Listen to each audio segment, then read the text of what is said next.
So you've taken a screenshot and now you want to share it with whoever you were talking to. I'm going to show you the quickest and easiest way to do that.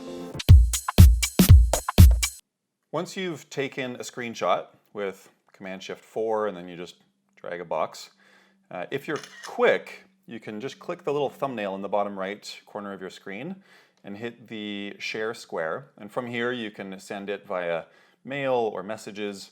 If you go to mail, it'll actually open a new email with the screenshot attached, and you can send that to somebody. Same thing with messages. It'll just open a new message that you can send to someone.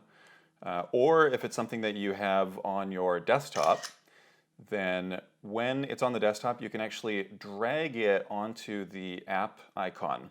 It's a cool little known shortcut, but when you drag it onto mail, it'll actually open a new email message and you can send it straight from there. Same with messages. If you drag it down onto the messages app, it'll open a new message with that screenshot in the body here, and you can just type the person's name to send it to them. Another really quick way to send something from the desktop is to just do a secondary click, and check out my other video if you don't know how to do that. When you do a secondary click, you can go to share, and from here you can go straight to mail or the messages app. So that's a few really quick and efficient ways of sharing a screenshot. Boom, Mac Epiphany. To get these life-changing tips in PDF format, just head to macinhome.com/shortcuts.